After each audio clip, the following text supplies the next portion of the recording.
Okay, here's the tanker truck project. We're getting it ready for paint. And this stuff, there's a couple tips on this. Like when you go to take the doors off, they'll be mounted on these posts in here. I'm sure you can see that. Okay, the door, there's the door. You can see the eye right there. That eye has to go over this post. Not sure how well that'll show up, but it's got to go over that post. Anyway, when you go to take it off, it's on there pretty tight. So I found that I'll hold the piece like between my knees. I get my fingernail under the post and then wiggle the door from the outside carefully, and it'll ease up off of there. They're stubborn little boogers. And then these are the two screws right here that hold the windshield in place, okay? And the reason I'm showing you those is because you see they're in there. So are the screws that go underneath once you put the doors back on.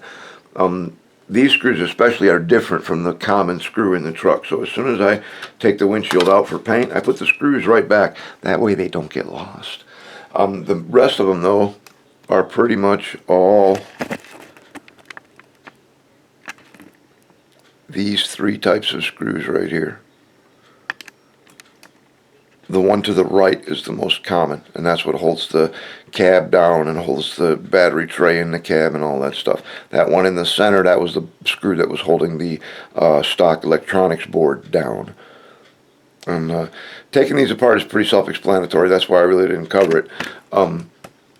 When you flip the cab over, it'll still be on the truck, and this will still be in place. You've got 1, 2, 3, 4 screws that hold the interior and battery tray in place, and then that pops out. Then there's the dashboard will be right here, but it gets sandwiched in between these two screws, all right? So it doesn't have separate screws, but the dashboard sits on there, and then once you get the doors off, the dashboard pops out, you pop the windshield out, and there's the whole cab. And because of the way this is, first I got to prime it. I know that stuff will show through Model Master spray paint. So will that transporter. So I'm going to prime it first. I think when I start, I'm going to set the cab down with the hood open and cut it in. That's what we call it at the body shop. I'm going to cut in the hood right there and then let it drop, and it should sit without, it's got a nice gap all the way around. It should be okay. Then I can spray the rest of the hood. I'll just have it sitting like that. And the tanker part is going to get painted now, but it's still, it's assembled now, but it's still not screwed together, and it just pops right apart.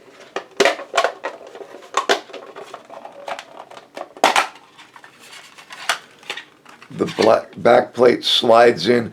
I would really like to be able to make this door open. If I could make this open, I could throw a 7.2 volt NIM battery up in there, one of the big ones, a 2,000 or 3,000 or even a 5,000 milliamp hour. On 5,000 milliamp hours, this thing would probably run for like 3 hours. But the hatch is open on the tanker, and they work really well. They're a very good fit. Okay, so obviously we're going to move our on-off switch up to, under one of those. And if I put in a separate switch for headlights, we'll put it under the other hatch. But that stuff's all going to get painted. You can see I've got the board off on this. I'm going to lose the motor steering. Motor will stay right there. I'll just change over to a JST connector. That's one thing too, guys. If you're really going to get as crazy as I have with these trucks, and I'm pretty nuts, pretty out there, but you're going to need a lot of stuff. This I just picked up. It's a JST connector kit in the JST red. Then you got the JST white. Okay, and they're not bad. Each kit was like $10. And you're definitely going to want to invest in a pair of these, but they're under $15 from Hobby King, and they work great. So that way when I go to put my new JST plug on there, I will crimp that in place, and this crimper, they look like factory crimps. It just works so well. It's not a problem. So that's where we're at right now. We're getting ready to paint everything. We're not going to do anything at all with the interior. Just leave it alone. I will do the dashboard, I'll do just some rudimentary gauges and stuff on there. I've got some decals from 1/24 scale aircraft, so one of these might end up with an altimeter. We'll see if anybody notices. And then we have the tires, all right? Now, these are the new tires, okay? The old tires were the same size as the tank model bow tires. And when you set them up next to there, they just didn't want to line up. They were just too small, if you ask me, and I thought that it really showed.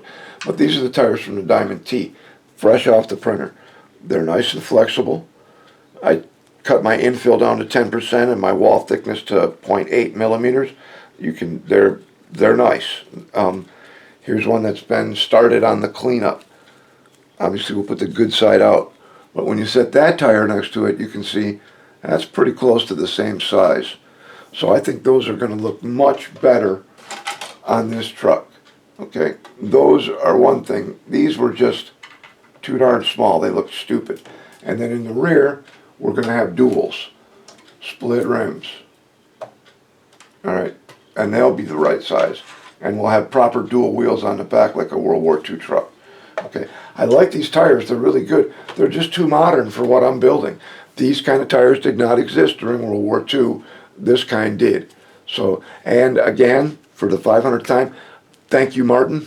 Martin is the guy that designed all my tires and rims and CCKW and WC51, and he's just a great guy.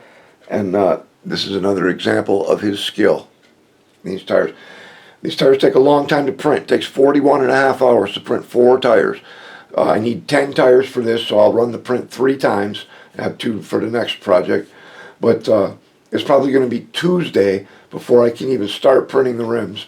So maybe next weekend we'll have those. And when I get them, I'll pop them on here. And actually what I'll do is when I get the rims and tires ready to go,